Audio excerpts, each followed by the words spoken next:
Healing Your Families, where we address 6 areas of health for families: emotional, financial, mental, physical, social, and spiritual. Now, this month, our theme has been emotional well being, but I have as my guest a financial expert, Amber Peterson, a money mindset coach. Amber, welcome. Oh, thank you so much, Emmylou. And let's cover that area where our emotions and our finances overlap. How do we deal with those emotions we get once the holiday is over? That's a great question because when it comes to like a holiday, it's so much excitement, right? We feel a lot of really good emotions usually. And I know there's exceptions to that rule, but usually we get excited for a holiday, we feel happy, we can experience a greater sense of joy and service and gratitude. And those are all really good, feel good emotions. And then our holiday concludes and the celebrations end and the parties. And then we go, okay, now we need to get back into maybe the routine of life. And that may not feel as good as preparing for a holiday or experiencing a holiday. And especially when it comes to our finances, also that those feel good feelings allow us to maybe spend a little bit more freely, wanting to maybe give a little bit more freely, and that feels good too. But then we might realize come January or even the later January, February, that we realized some of those decisions we made with our money when we felt really good now might come back to not feel so good anymore. And where the bills are coming in. Yes. Now it's time to pay the piper. Yes, it really, yeah, especially if we use our credit card or some sort of credit to acquire gifts or to give away, then yes, then we see those bills come in and we go, oh, that doesn't feel good. I really don't like seeing those bills come in. Maybe there's now new goals that you want to set where, hey, this is really where I want to spend my money, but now I have to spend it on bills, and that does not feel very good. Well, and of course, our attitude about it, we could decide, well, it was worth it. I'm glad I did it. Yes. Or we could be deeply regretting and thinking drastic changes I want to make next year. And what do you bet? In most marriages, there's one of each. There might be, yes. And that's sometimes where the money mindset definitely comes into play because we get to choose how we think and feel about it. But a lot of times we kind of go unconscious about it. And so we might just see that bill come in and automatically think, oh, this is terrible. I can't believe that, I made all those choices and now I have to deal with this. And, this is awful and I don't like this. Well, what kind of emotion is that going to fuel? It's not going to make us feel good. And when we don't feel good, we tend to take action that isn't very beneficial for us. And it kind of can keep us stuck the more we think these things of how awful this is, how hard life is, how we don't have enough money. It keeps us stuck in making those decisions that aren't helping us move forward. Whereas if we choose to look at that bill, and just like you mentioned, Emmylou, if we're like, hey, I love spending my money that way. That was a great experience. And now I have this debt that I need to take care of, and I'll take care of it. Now, you still have the same amount of debt if that's what, those bills come in, but the way you look at it is going to change the way you feel, which changes those actions to help you move forward. Exactly. Exactly. Now, and if you do have one of each, and you said, and I agree with you, I think we just kind of don't want to think about it, and we shut down, and that really makes it challenging when you have a joint account and Yes. you're sharing the expenses and you have two very different views. How do you, and you just shut down? It seems to me that would cause feelings of resentment that would just build up over time. Yes, that's a really interesting point you bring up, Emmylou, because yes, let's say we do have a partnership where one is now very stressed about money and thinking this is terrible and we hate being in this situation. And another one says, yeah, we had a great experience. Yes, we do have this bill we need to take care of, but it's going to work out and we're going to figure it out. Okay. Now, the reason why that's so important to recognize is because you're going to act differently. And sometimes you might be acting against each other in an effort to move forward. And so this is why it's so important to just be aware of what's happening. So if you notice, whether within yourself or in your partner, what they're doing with money or what they're thinking or feeling, they might be saying, hey, this is terrible. I'm so stressed out. How can we make this resolved quickly? What can we do? They might start making decisions of not wanting to look at a budget, not wanting to talk about money, not wanting to, because it's just painful for them. They don't like feeling those feelings. They don't want to be reminded of that debt that they have. Whereas the other partner might say, hey, let's take a look at our budget. Let's see where we can put some extra money towards this so we can move forward. Let's, talk about this and talk about why this might be difficult or some goals that we have for the future. You can see if one partner is like, no, I don't want to, I'm reluctant, I don't want to even look about it. And the other one's like, yeah, let's look at it. This is going to be a great experience. How those forces can maybe work against each other. And this is where a lot of understanding needs to come in of each partner and just say, hey, tell me how you're feeling and let's work through this, and let's decide what we want to do together. And that's so much healthier.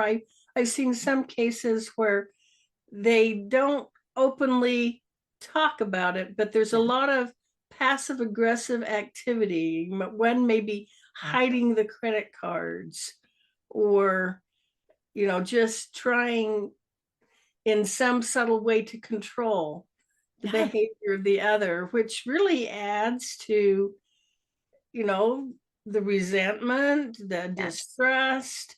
It can really undermine a relationship.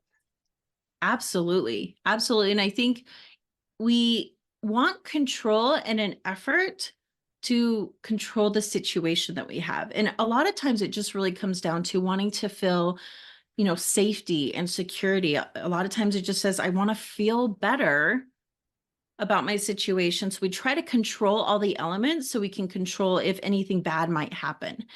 And a lot of times that can translate into I need to control my spouse or the actions of my spouse to help me feel better.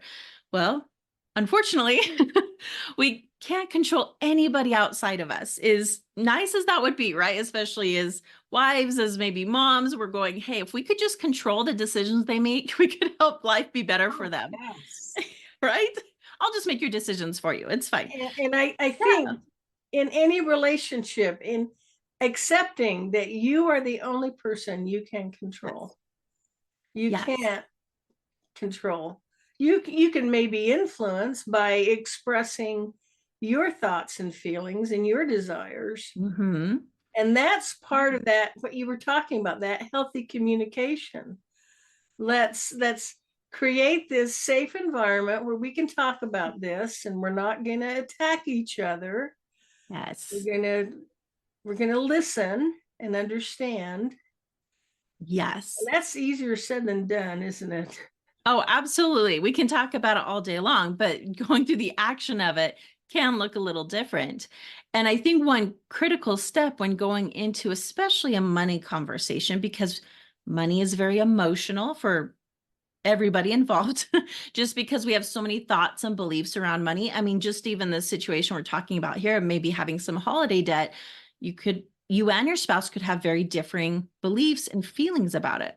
So when you come into a conversation, one of the things you can do is to reassure each other that you're not going to make fun of each other, or you're not going to belittle each other, or you're not going to say, well, why do you feel that way? That's dumb, because then that also shuts down the conversation. If we feel embarrassed or we feel like our spouse isn't, listening to us, or we feel like our opinion and our feelings aren't valid or respected by them, then it's very easy to see how you could just shut down the conversation and avoid talking about money, which is ultimately doesn't really benefit you both. So Yeah. just go in and say, hey, I'm willing to listen. I really want to learn how you feel about this. What would feel better to you? What steps do you want to take to help you, have a better outlook? What do we need to do as a couple to not only discuss, but then take the steps towards creating a better situation for us both? And it sounds like it needs to begin with the setting. Yes. It can't be at a time when you're hurried or rushed. It needs to be when the children are asleep, or maybe even when you're away from home. But it sounds like it's the setting and also the mindset, just Mm. the I'm willing to be open and listen. We're not going to, no blaming, no judgment. Mhm. Yes, those things are critical because, and I think we've all experienced when you talked about, the setting of it. Have we ever talked to someone or have them talk to us and we're doing this on our phone? Yep. And sometimes my kids do this. And so I go, and they're like, I'm listening. I promise I'm listening. But to me, as the one that I'm trying to share some insight or to connect with them, I'm not feeling that connection. So even though they say, yeah, I'm listening, I can hear you, I hear what you're saying, I am not feeling that connection. So I said, hey, could you put your phone down for a minute? Look at me so I know that you're communicating, just so I can understand that you're hearing my words. And so I think too, that setting that environment is really important of saying, okay, are we free from the majority of our distractions, if not all, right? Because I know things can pop up, but have we made it a priority to create a space where we can really communicate and really listen to each other and respond and respect each other? And I think that's really important.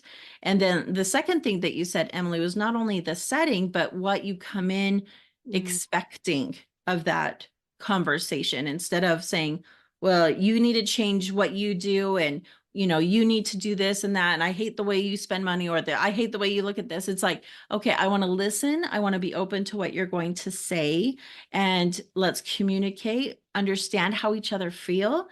And even, I think it's so important too, to even acknowledge that, Mhm. how they're feeling and how that's important to them. It may even seem kind of odd to you that they would feel that way, but just acknowledging that and giving them that space to be like, it's okay to feel that way. That's all right. I understand. And now what? It makes a huge difference. Have you ever How do we want to been move forward? in that conversation with someone when they're asking you questions, they really want to understand, and you can feel that, as Ah, opposed to you get the impression they're only listening to find the flaw in your reasoning so they can immediately attack it. You can feel exactly. that difference. Yes. Or I call it sometimes too, listening to respond. Yes. Instead of listening to understand and we're like, okay, I really want to find out what's going on. Instead of, it's like, okay, I'm only going to listen until I find something I want to say about it, or how to refute or to step in. Right. And I sometimes tell my older son this because he is full of ideas and loves to share them as soon as they pop into his head. And I said, you got to listen to really understand the person and where they're coming from, not just, oh, I have a response to that and I'm going to say it, Yep. because that's where kind of communication can stop as well, if we're not really truly listening to connect and understand, or just listening to get our own opinion out there. Yes. And you used a word that I think is key, and that's respect. A lot of people insist that respect is even more important in a marriage than love. Because when you love someone, you get to feeling really comfortable and you feel like you can say whatever comes to your mind. But when you Yes. respect them, you care, you value their opinion. You want to help them reach their goals too. Yes. So if we're listening with respect, we're not interrupting them. We're not rolling our eyes, Mm-hmm. scoffing. We are seeking to understand Yes. and find that common ground and staying with it until we do. I think too many couples give up. They run into some conflicts and, well, that's it. We just can't agree on Right. that. Right. Because when we had even a difference of opinion about money and some conflict there, so maybe someone wants to spend money on, an item that they want, and the other spouse is like, well, I don't want to spend my money that way. And they have even a little bit of conflict because of those emotions. We don't want to feel those, right? We don't like feeling conflict. We don't like feeling frustration and all of those kind of emotions that bring about kind of those not feel good feelings, if you will. And so instead, it's easier to avoid, or it's easier to push down those emotions, or it's easier to ignore them as much as possible. But what I've learned is that the more we push down emotions or ignore them, it's kind of like an upset toddler. They don't just be like, oh, mom's not listening, I'm just going to go play quietly. They're going to keep tugging on you and being like, you need to pay attention to me. Hey, hey, hey, hey, and until you acknowledge them. And I think that sometimes too, what we need to do with our emotions is acknowledge them, acknowledge the way we're feeling. And that's okay to feel that. But then let's use those emotions and where we're coming from to in a healthy way, not to yell at our spouse, not to tell them that they're doing things wrong, not to, go out and then spend more money on the credit card because that feels better than maybe saving our money or, not spending money on the credit card. But let's acknowledge those emotions, validate them, say, I'm feeling this way and that's okay. And then now with the connection of your spouse and we can recognize those emotions. Now, how do we want to proceed forward in our goals? And I think another thing to realize too is that as you go about, it's not going to be like a one-time conversation. No. It's because money you're going to use throughout your life. You need it to just buy everyday things like groceries and, gas for your vehicle. And you're going to have goals with money too. That's important to you as a family. So recognizing emotion in what you do with your money is really important as well. And that comes from what we think and believe about money. That's true. And I loved how you brought up the end goal. What you're striving for is making decisions together. Yes. And then because it's good, it's going to come up in the next year as soon as, I think they start coming out with the ads for Christmas around what, August, September? Yeah, As some soon stores have as, the decorations. yeah, as soon as that starts, that tension's going to come back unless you have a plan and you've both agreed on it and how you're going to handle it. You've already decided how much you want to spend on decorations, how much you want to spend on gifts. Yeah, and sometimes it's even deciding that beforehand too is definitely. This is our budget. And especially as you're starting off this new year, you can start to decide with your partner and say, I'd really like to start telling our money where to go. I like to refer to that, telling your money where to go. A lot of people refer to it as budget, but it means, okay, we're going to have money coming in. Now we get to direct it to serve us going forward. And especially when it comes to like holiday spending, if you're noticing you don't like the emotion of having maybe the bills come in January, you can actually start right now and make a decision saying, hey, if we put $50 to $100 away right now, each and every month, and keep that for Christmas spending, then when we get to that holiday next year, we don't repeat having the bill again. We can just say we have that money in savings, and that can contribute to feeling even better in that holiday season. And so making that decision together, we don't like the feeling where we're going to agree that we don't like the bills, seeing the bills, January, February, March. So we're going to do this instead. And then when you assess the next year and you decide, yes, this is much better, we're going to keep doing this. Yes. And I think what is really powerful that can help you towards what you want to create in the new year is a couple different things. One, to imagine your future self. So you have this future self, let's say it's next December, and your future self has saved that money for Christmas. That future self has worked together with your spouse to find resolutions and solutions to money. You've been able to communicate. You've been able to make decisions together. What does that future you look like? What does that feel like? And I think that's powerful. Is what is that going to feel like when you're in that position? What's it going to feel like when you don't have to use credit to get the things that you want? What does it feel like when your debt is paid off? Because those emotions, once again, money is emotional, can make a difference in then your actions. And then the second thing is we get advice from so many different sources, which is awesome. There's so many people out there that can give us amazing information. But I would invite too to take advice from your future self as well. Mm. And Mm. because so much of our money experience and what we bring to our mind about money is our past experiences with money. And so, how can we create something in the new year if we're continually thinking, well, this is what I've done with money. This is all I can create with money. I'm not very good with money.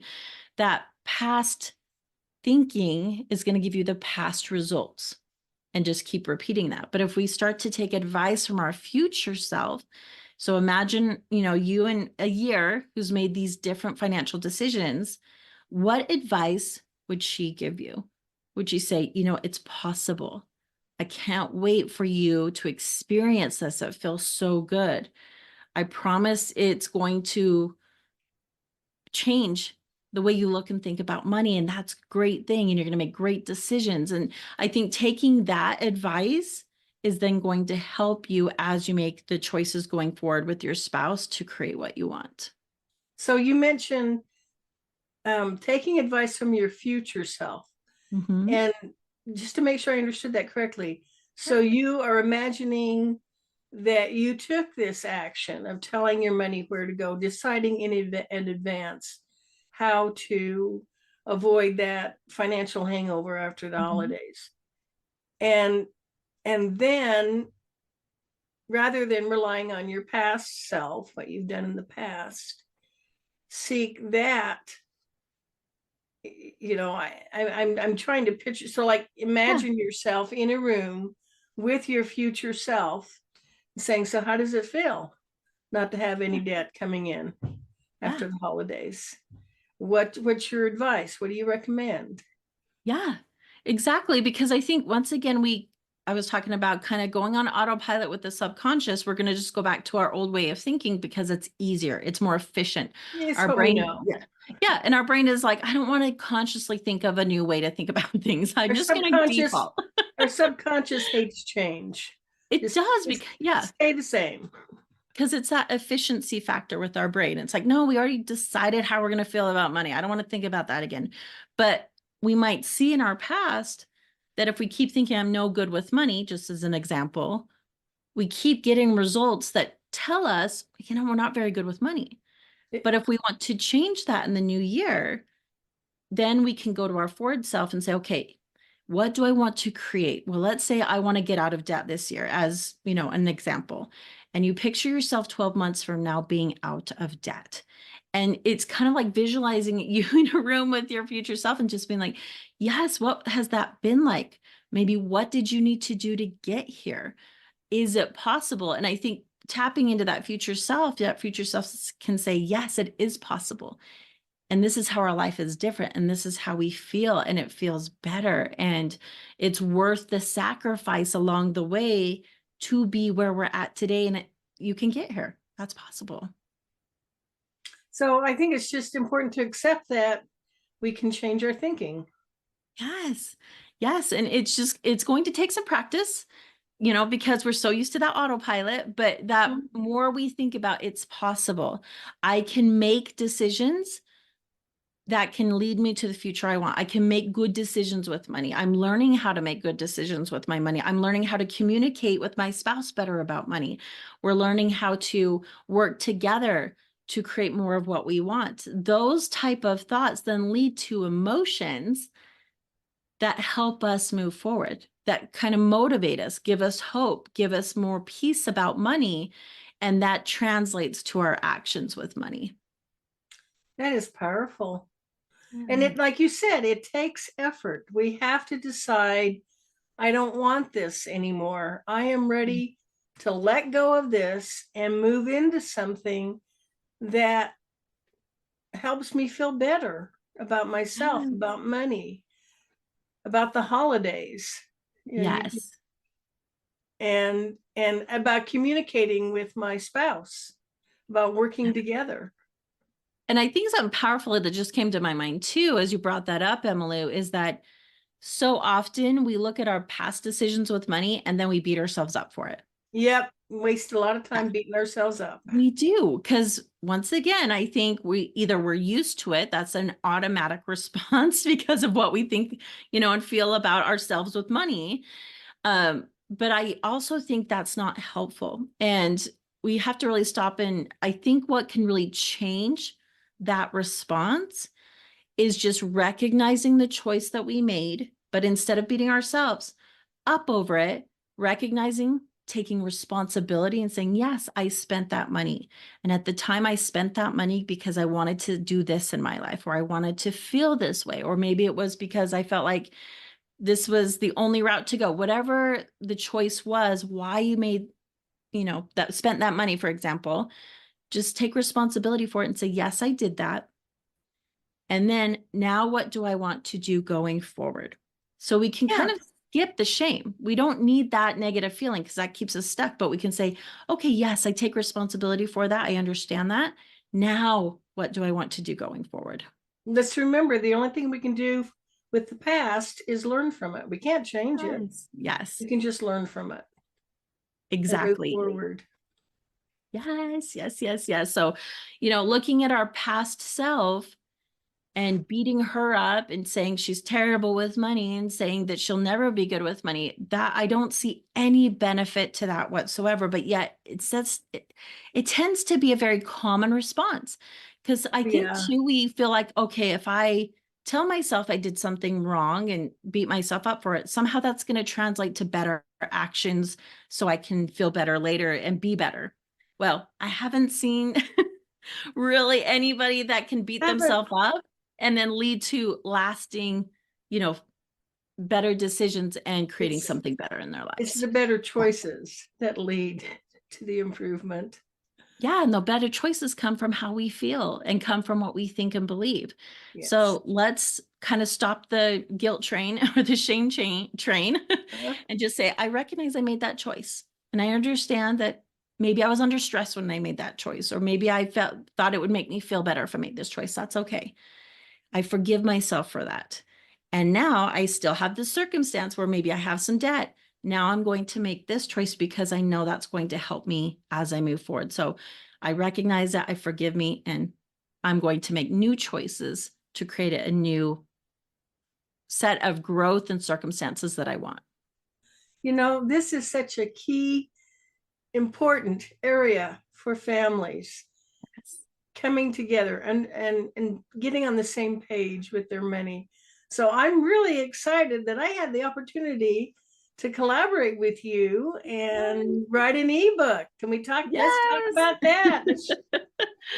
I'm so excited about this, and it's been such a labor of love with you, Emma Lou, and I've loved it so much. And the collaboration, I know that multiple minds working on something is going to make it even better.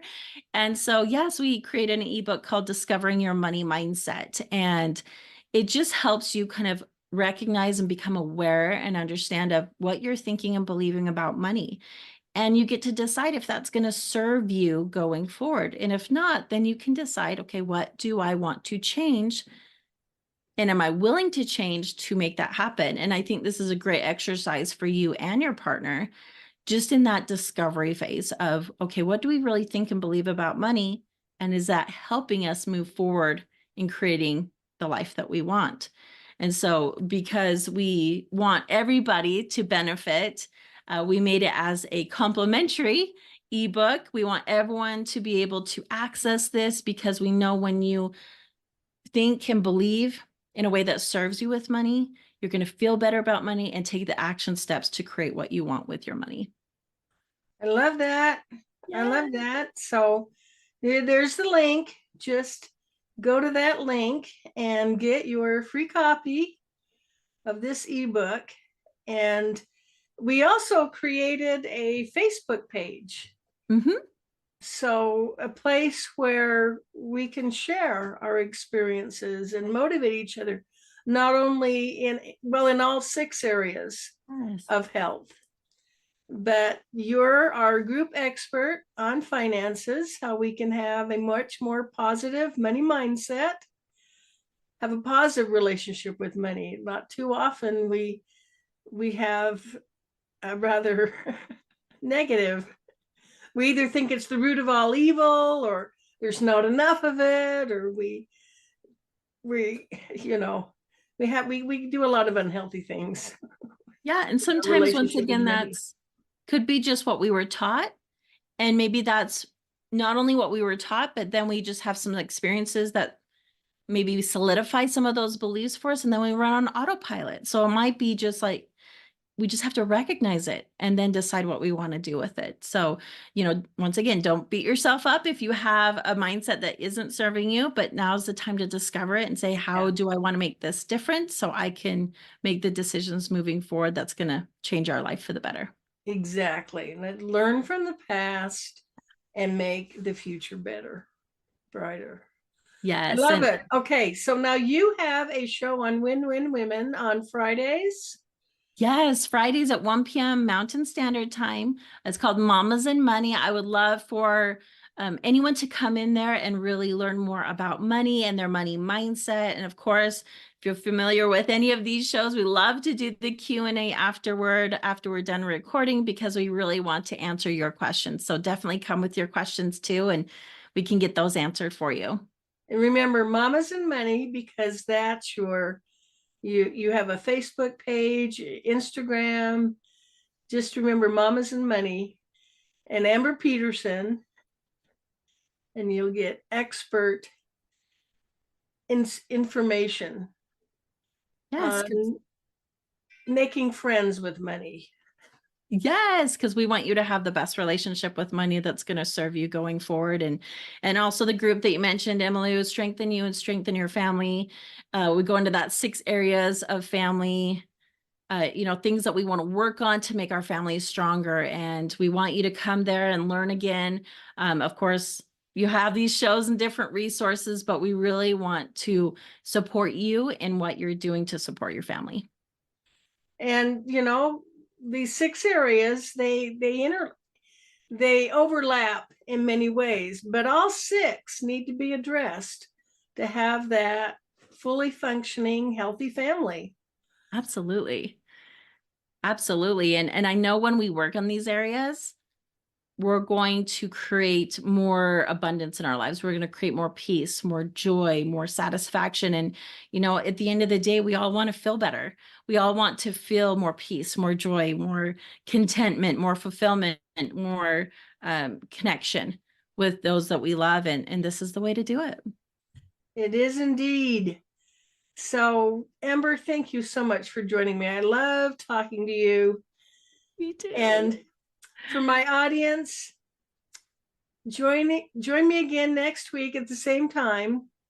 Until then, love yourself, love your families. Let's make the world a better place by strengthening families. This is Emily Penrod with healingyourfamilies.com.